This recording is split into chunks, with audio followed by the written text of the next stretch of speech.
next. Your vision, your voice.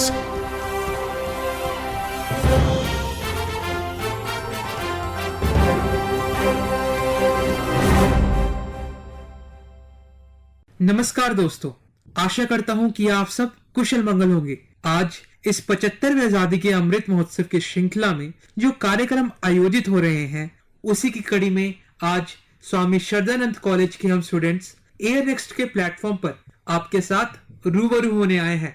और जो आज का हमारा टॉपिक है वो है youth icons and role models. Before we go ahead, let me tell you that why this topic is important. मेरे पापा अक्सर मुझे ये बात कहते हैं कि सोच ऊंची होनी चाहिए, क्योंकि जैसा हम सोचते हैं हम वैसा ही बन जाते हैं। तो जब हम आजादी के 100 वर्ष मना रहे होंगे, उस समय का भारत कैसा होगा, ये निर्भर करता है आज की हमारी युवा पीढ़ी पर कि वो कैसा बनना चाहती है, वो किसको अपना प्रेरणा स्रोत मानती है।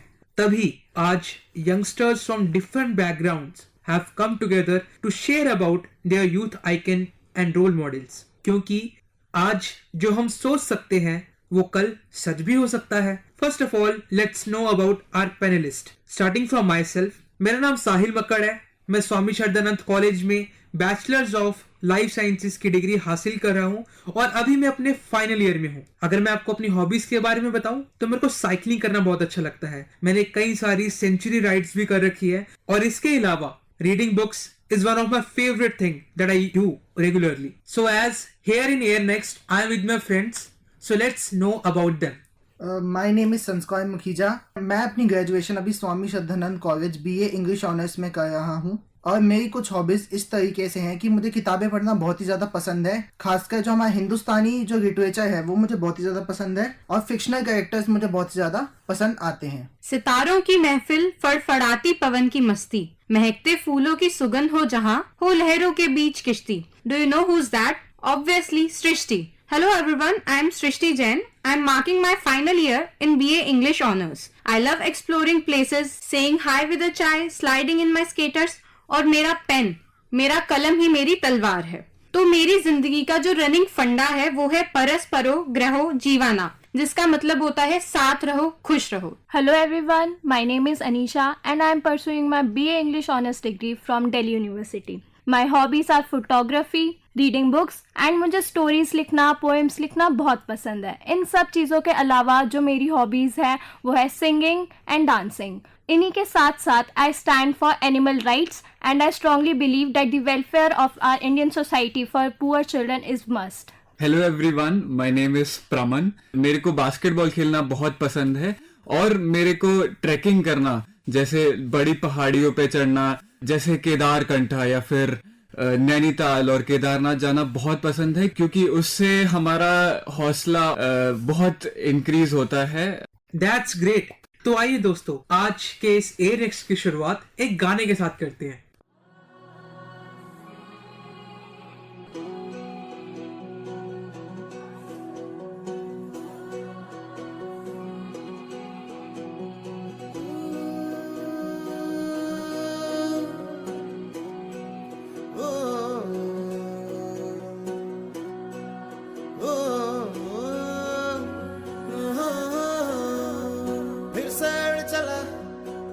छोड़ा है जहान नीचे मैं तुम्हारे अब हूँ हवाले। अब दूर दूर लोग बाग मीलों दूर ये वादियाँ, फिर धुआं धुआं तन्हार बदली चली आती है छूने। पर कोई बदली कभी कहीं कर दे तन गीला, ये भी ना हो। किसी मंजर पर मैं रुका नहीं, कभी खुद से भी मैं मिला नहीं। ये गिला तो है मैं खफा नहीं। शहर एक से, गांव एक से, लोग एक से, नाम एक।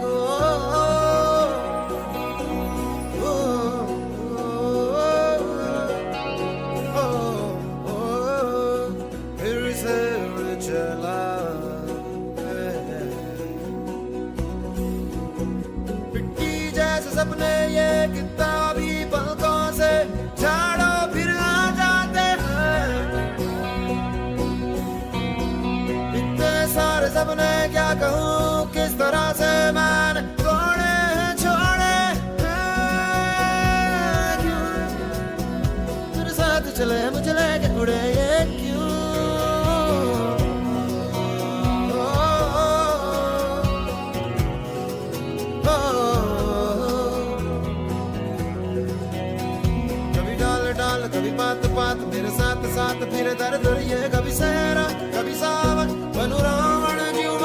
ये कभी डाल डाल कभी पात पात, कभी दिन है रात कभी दिन दिन है, क्या सच है क्या माया है दाता, है दाता।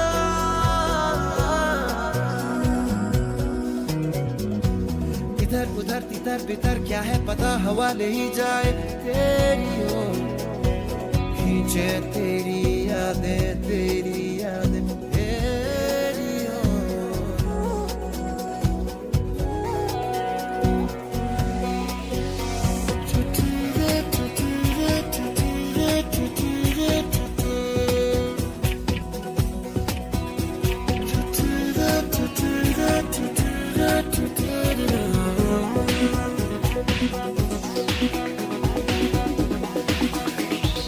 रंग बिरंगे वहमों में मैं उड़ता फिरूं, रंग बिरंगे वहमों में मैं उड़ता फिरूं।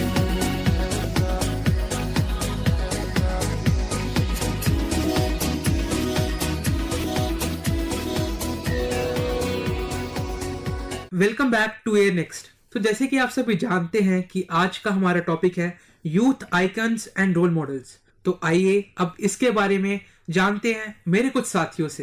मेरा नाम है संस्कार और मेरे जो आइकन है वो है हरिवंश राय बच्चन जी, जिनका जन्म 1907 में बाबूपट्टी आगरा में हुआ था। उनका जन्म ब्रिटिश प्रोविंसेस के कुछ शहरों में हुआ था जो उस वक्त आगरा और ओध को एक साथ पकड़े हुए था। तो जो हमारे हरिवंश राय बच्चन जी थे, इनकी पढ़ाई इलाहाबाद के बनारस हिंदू यूनिवर्सिटी में हुई और आगे की पढ़ाई Saint Catherine college Cambridge university में हुई थी। जो हम मुझे हरिवंश राय जी बच्चन की बात सबसे ज्यादा पसंद आती है वो है उनकी कविताओं में, उनकी रचनाओं में भारत की एकता को दिखाना। वो अपनी हर एक कविता में भारत की एकता को बहुत ही स्पष्ट तरीके से, बहुत ही साफ तरीके से दिखाते हैं। जैसे उनकी कुछ कविताएं हैं मधुशाला, अग्निपथ, बुद्धा और नाचघर। इन सब में वो जात पात, रीजनल डिफरेंसेस, इन सब को खत्म करते हैं। तो हरिवंश राय बच्चन जी जिन्होंने अपने पूरे जीवन सरलता से बिता दिया, मैं मानता हूँ कि हमारी फिजिकल फिटनेस के साथ साथ हमारी जो मेंटल स्थिति है, हमारी जो मेंटल फिटनेस है वो बहुत ज़्यादा अच्छी होनी चाहिए। उनकी कविताओं को पढ़ के मेरे को इतना ज़्यादा अच्छा लगता है क्योंकि उनकी कविताओं में भारत देश को एक आगे देश बताया गया है। जब वे पैदा हुए तो भारत और पाकिस्तान एक ही था, पर 1947 आते आते भारत का बंटवारा हो गया पाकिस्तान के साथ। तब भी उनकी भाषा में उर्दू की कमी नहीं आई क्योंकि वो कभी भी हिंदू, मुसलमान, सिख, ईसाई किसी को भी अलग नहीं मानते थे। उनका ये कहना था कि हिंदू, मुस्लिम, सिख, ईसाई जितने भी धर्म है हमारे देश में, ये इन सबको एक साथ मिलजुल कर भाईचारे के साथ रहना चाहिए। हमारे संविधान में लिखा गया कि India is a secular country, यानी जितने भी धर्म हैं उनको एक समान रिस्पेक्ट दी जाए, किसी को भी भेदभाव नहीं किया जाए धर्म के बेसिस पे, जाति के बेसिस पे। ये उनकी कविताओं में हम बहुत अच्छे से देखने को मिलता है। जैसे हम एक कविता देख सकते हैं जिसका नाम था सतरंगिनी। सतरंगिनी कविता में वह एक औरत की बात करते हैं जिसको वह, अगर हम उसका मतलब समझें तो वो भारत माता की बात कर रहे हैं जो एक घर में रहती है और उसका घर का बंटवारा हो चुका है। बाकी उनकी बहुत सारी कविताओं में हमें कास्टिज्म, रीजनल डिफरेंसेस, उन सबको वो काउंटर करते हैं और हमें पता चलता है कि उनकी भाषा में बहुत सारी भाषाओं का मिक्सचर होता है। जैसे अवधी, उर्दू, इन सब भाषा, ब्रज भाषा, वो हिंदुस्तानी भाषा में बहुत ज्यादा मास्टरी प्राप्त थी उन्हें।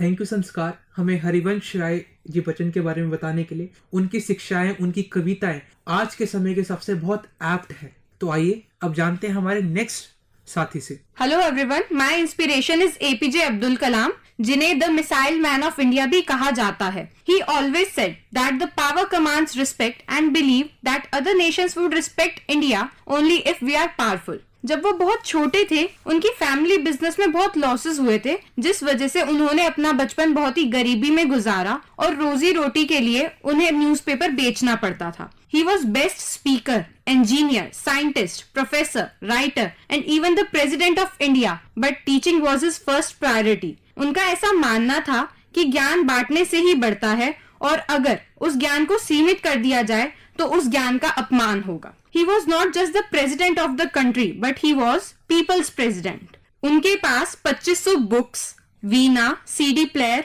और कुछ कपड़े और काफी सारे अवार्ड्स पाए गए थे। उनका मानना था कि सिर्फ लग्जूरियस कार्स और बहुत सारे कपड़े होने से आप अमीर नहीं बनते, आप अमीर बनते हैं अपने ज्ञान से। वो हमेशा कहते थे, आसमान की ओर देखो, हम अकेले नहीं हैं। जो लोग सपने देखते हैं और कड़ी मेहनत करते हैं, पूरा ब्रह्मांड उनके साथ है। एक बार वो एक कॉन्फ्रेंस में गए थे, तब उन्होंने एक चेयर पर बैठने से मना कर दिया था, क्योंकि वो चेयर बाकी सभी चेयर से बड़ी थी, जिससे वो सभी को ये बताना चाहते थे कि सब एक जैसे हैं, कोई भी छोटा बड़ा नहीं है या कोई भेदभाव नहीं है। When Raja Pakshe, who was the president of Sri Lanka, visited India, APJ Abdul Kalam sir did not stand to pay him respect because hundreds of Indians were killed during his regime. This tells us that he was very courageous, that if someone hurts his people, he is not worthy of seeking respect. जिससे ये पता चलता है कि अगर वो किसी की रिस्पेक्ट नहीं करते तो रिस्पेक्ट करने का प्रिटेंड भी नहीं करते थे। He said, if you want to shine like a sun, first burn like a sun. That's all from my side. Thank you. Wow, it's amazing to listen about Master of Masses APJ Abdul Kalam sir. और generations to generations हम उनसे inspiration लेते जाएंगे। वो थे ही ऐसे personality. So before I start मैं कहना चाहूँगी कि सृष्टि, आपका जो यूथ आइकन है वो मेरी भी बहुत बड़ी इंस्पिरेशन है और आई थिंक हम सबको उनसे इंस्पिरेशन लेनी चाहिए। सो जब भी हम इंस्पिरेशनल मॉडल की बात करते हैं, youth icon and role model की बात करते हैं, so we should never forget our nation's pride, that is the run machine Virat Kohli, हमारी इंडियन क्रिकेट टीम के कैप्टन। उनका पैशन ही है जो उन्हें इस काबिल बनाता है कि वो आज कैप्टन बन पाए हैं इंडियन क्रिकेट टीम के। From being a gully cricketer to the captain of Indian national team, उनके पास कोई गॉडफादर नहीं था। Only the basis of his performance वो आज इस मुकाम पर खड़े हैं। उनका जो पैशन है वो हम सब जानते हैं कि काबिलियत तारीफ है। उनका पैशन उन्हें कुछ टैलेंटेड प्लेयर्स और कुछ हार्डवर्किंग प्लेयर्स से भी स्टैंड आउट करवाता है। उनकी जो कमिटमेंट है towards the game, even in tough times, even in the highs and lows during the matches, वो कभी भी अपने काम को छोड़कर अपने अंदर एक नेगेटिव एटीट्यूड नहीं लाते हैं। एक इंसिडेंट है उनकी लाइफ का जो कि आई गेस सबको पता ही होगा। वो ये है कि जब वो सिर्फ 18 साल के थे, उनके फादर की डेथ हो गई थी, तो वो अपना गेम मिस ना करके उनके फ्यूनरल राइट्स में ना जाके पहले अपना गेम उन्होंने पूरा करा, फिर उन्होंने घर जाकर उनके फ्यूनरल राइट्स पूरे करे।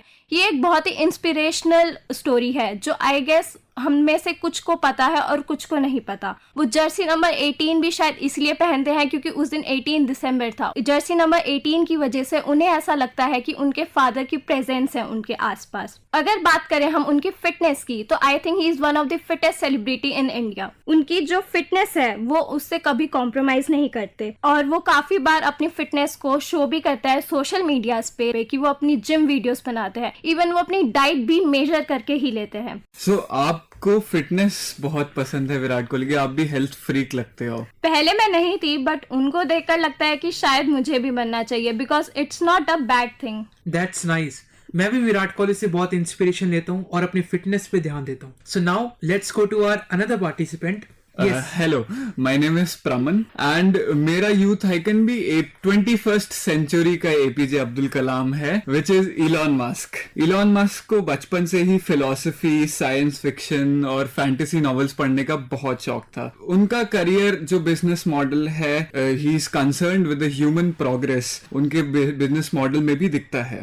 He works in the areas that he identified जो फ्यूचर के लिए काफी क्रूशल है, स्पेशली जो internet, transition of renewable energy, space and space colonization. He has defined critics and disrupted industries and made advances in the front of all these frontiers. उनके creations हैं PayPal, Tesla Motors, Space City and Solar City. By the way, here is the key. The Musk's vision to getting to Mars was crazy hard and nearly impossible. वो तो अब impossible लग ही रहा है. But it was not entirely impossible. The challenge motivated scientists, engineers to figure out a way to do it. In 1960s में John F Kennedy ने moon पे जाने की बात करी थी, but at that time that statement was completely disruptive and nobody believed in it. लेकिन उस टाइम के साइंटिस्ट्स ने इतना हार्ड वर्क करा और उस सेंचुरी के एंड में इंसान मून पे पहुंच गया था। बिल्कुल वैसा ही इलॉन मस्क का भी ड्रीम है है. His dream is to colonize space, and unlikely that humans would set foot on moon until Kennedy's deadline. Elon Musk is still trying, and he has offered so many rockets. So you're trying to say कि Elon Musk के भी खुद के dreams हैं कि वो space को colonise करे. तो साहिल, हम सबके इंस्पिरेशन के बारे में तो आपने जान ही लिया, आप भी अपना बता ही दीजिए अब. That's great. I would love to share. But क्यों ना पहले एक सॉन्ग सुन लिया जाए. अरे मेरे को एक सॉन्ग याद आ रहा है गदर पिक्चर का. वो कुछ ऐसा है ना, ओ मैं निकला ओ गड्डी लेके ओ रास्ते पे एक मोड़ आया, मैं उधर दिल छोड़ आया. मैं निकला ओ गड्डी लेके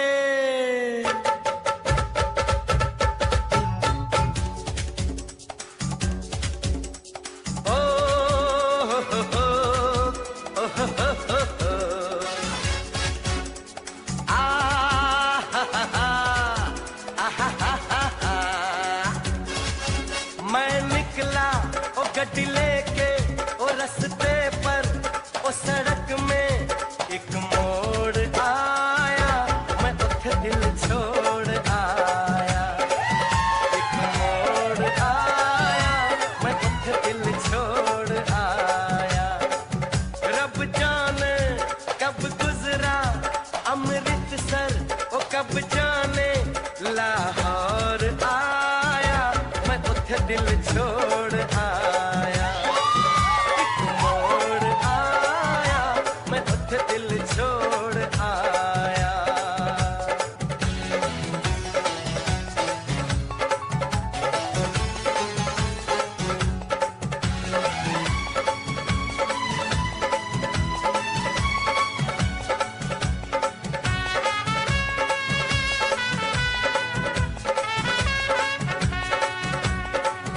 उस मोड़ पे वो मुटियार मिली, उस मोड़ पे वो मुटियार मिली.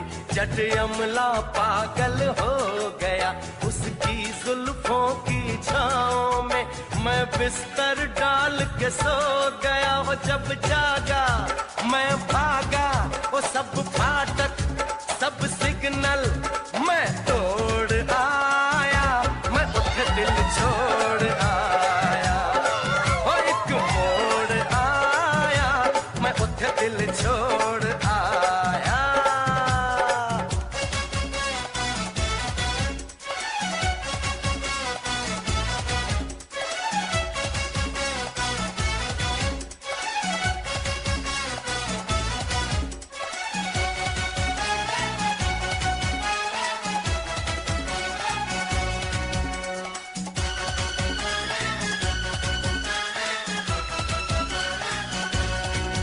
बस एक नजर उसको देखा, बस एक नजर उसको देखा, दिल में उसकी तस्वीर लगी. क्या नाम था उसका रब जाने, मुझको रांझे की हीर लगी. ओ मैंने देखा एक सपना संग उसके नाम अपना मैं जोड़ आया, मैं उठे दिल छोड़ आया. एक मोड़ आया, मैं उठे दिल छोड़ आया.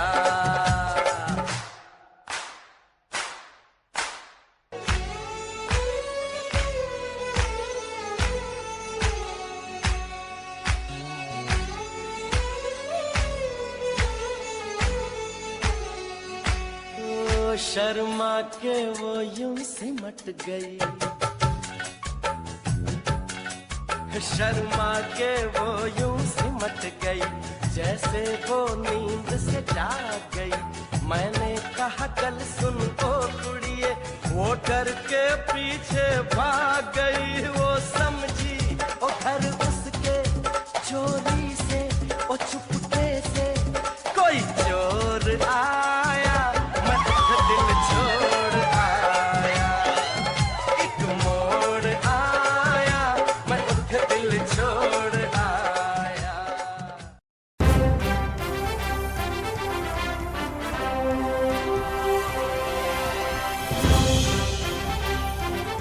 Air Next.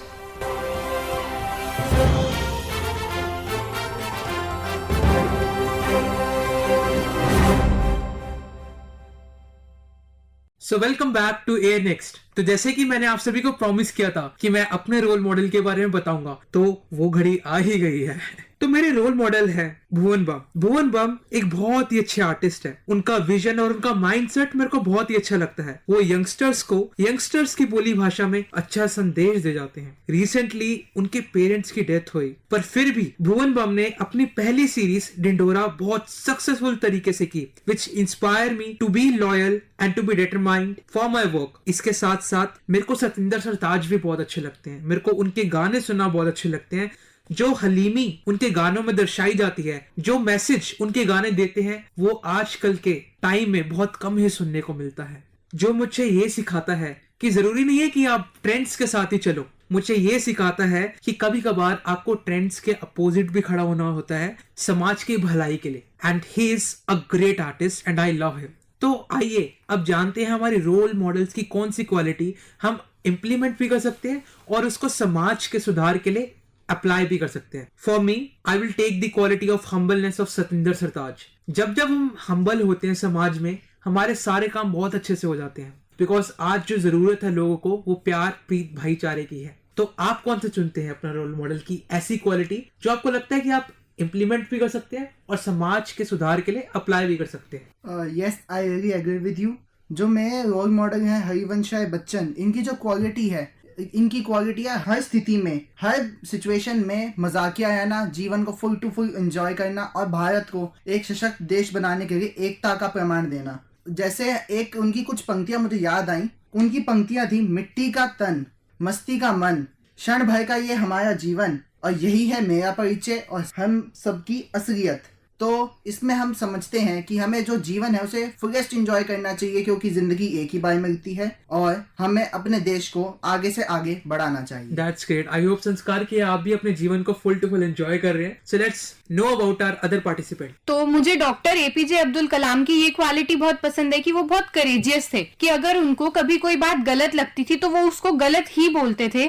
ऊपरी दिखावा करने के लिए उन्होंने कभी भी उस बात को सही नहीं बोला। तो मैं भी यही चाहती हूँ कि मतलब हमारे साथ कभी कुछ गलत होए तो हम उसके लिए आवाज उठाएं, हमेशा चुप ना रहें। उनका कॉन्फिडेंस ही उनकी पावर थी। That's great. It's very well said कि raise your words, not your voice. तो अपने इंस्पिरेशन विराट कोहली की तरह मैं भी अपने पैशन को आगे बढ़ाना चाहती हूँ। मेरा ऐसा मानना है कि पैशन बीट्स टैलेंट। हम टैलेंटेड तो हो सकते हैं, बट अगर पैशनेट नहीं है तो कुछ अचीव नहीं कर सकते। उनकी क्लियर विजन की तरह मैं भी चाहती हूँ कि मैं अपनी लाइफ में हमेशा अपना विजन बहुत क्लियर रखूँ, अपने करियर को अपनी टॉप मोस्ट प्रायोरिटी बनाऊँ। बिल्कुल महाभारत के अर्जुन की तरह, जैसे उनकी दृष्टि एकदम साफ थी, वैसे ही विराट कोहली की भी एकदम साफ थी कि उन्हें अपनी लाइफ में अपना ड्रीम को अचीव करना है। तो उसी तरह मुझे भी अपने ड्रीम को अचीव करना है। इलॉन मस्क के करियर में उन्होंने हार्डशिप्स और फेलियर सक्सेस से ज्यादा फेस करे हैं। इलॉन मस्क ने जब अपनी कंपनी स्टार्ट करी थी तो वो 1 हफ्ते से ज्यादा लगातार काम करते थे और 15 दिन में 80 आवर्स से ज्यादा काम करते थे, जिससे ये क्वालिटी शो होती है कि वो बहुत ज्यादा हार्ड वर्किंग थे। जॉन एफ कैनेडी ने बोला था कि if not now then when. ये बिल्कुल ये क्वालिटी इलॉन मस्क में भी दिखती है और ये हमें अपनी लाइफ में भी इम्प्लीमेंट करनी चाहिए कि हम अगर हार्ड वर्क करेंगे और if we'll be hard working, everything is possible. It was not possible in 1960s that humans could step on the moon, but now they can. And Elon Musk का भी space colonisation इस century में possible है। That's great. और आप सभी को सुन के मेरे को मेरी वो कविता याद आ गई कि वो तकलीफों से डरते नहीं जिनके बड़े ख्वाब होते हैं, वो अंधियारों से घबराते नहीं जो काली रात में महताब होते हैं, वो भरे तूफानों से डरते नहीं जिनके इरादे सैलाब होते हैं, कि आसानी से तो बनते नहीं, जीते जी मरना पड़ता है, जिनके नाम खिताब होते हैं, जिनके नाम खिताब होते हैं। I am full of energy after listening to all of you. मुझे एहसास हुआ that personalities from whom we get inspiration are like ray of hope for the person moving in middle of dark cave. मित्रों, हमें कैसा भारत मिला, कैसा मिलना चाहिए, आज वक्त इस पर विचार विमर्श करने का नहीं है, बल्कि आज हमें ये सोचना है कि हम भारत का निर्माण अब कैसा करना चाहते हैं। क्या हम धर्म के नाम पर दंगे चाहते हैं, या धर्म का मूल उद्देश्य पहचान कर प्यार और नम्रता, भाईचारे का प्रचार प्रसार करके भारत को सशक्त बनाना चाहते हैं। हम भारत माता की जय तो बोलते हैं, मगर असल में भारत माता की जय जयकार तभी कर पाएंगे जब हम भारतवासियों का आदर सत्कार कर पाएंगे और उनकी सेवा हेतु ये जीवन समर्पित कर पाएंगे, ताकि जब हम 100वां अमृत महोत्सव मनाएं तो हम कह सके that yes, our generation did a great job. केवल बॉर्डर पर रहकर ही नहीं, हम देश की सेवा तो कई प्रकार से कर सकते हैं, जैसे अपने देश का ग्रीन कवर बढ़ाकर अपना काम अगर करप्शन फ्री तरीके से करें तो वो भी देश की सेवा है, वो भी देशभक्ति है। तो आओ इस 75वें आजादी के अमृत महोत्सव पर संकल्प ले कि as a youth we will strengthen our country. First of all आप सभी का बहुत बहुत शुक्रिया हमारे साथ जुड़े रहने के लिए। तो हम आपसे विदा लेते हैं एक गाने के साथ।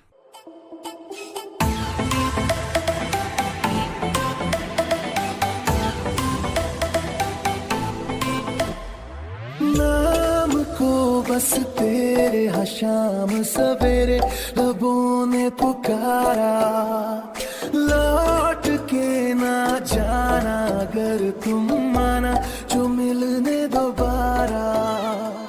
तुझको बुलाने भेजी है शामें, अब करना बहाना नहीं। सात समंदर पार मैं तेरे पीछे पीछे आ गई, मैं तेरे पीछे पीछे आ गई। सात समंदर पार मैं तेरे पीछे पीछे आ गई, मैं तेरे पीछे पीछे आ गई।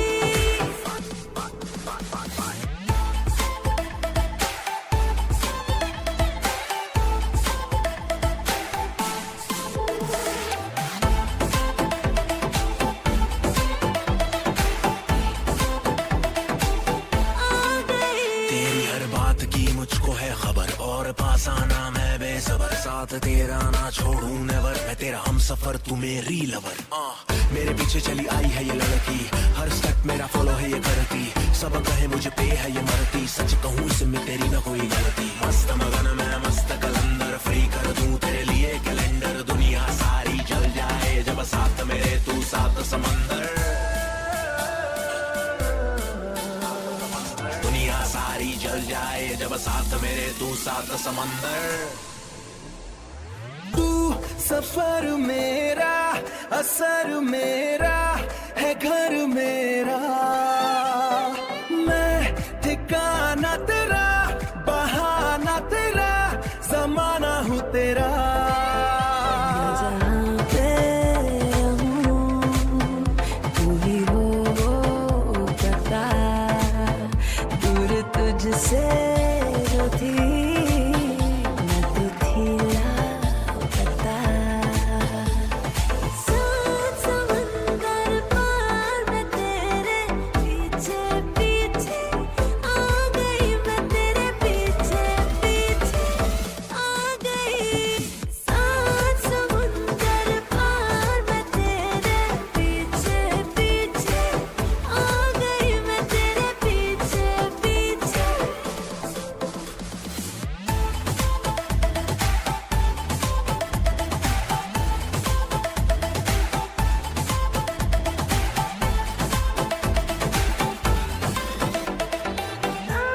समुंदर पार मैं तेरे पीछे पीछे आ गई, मैं तेरे पीछे पीछे आ गई।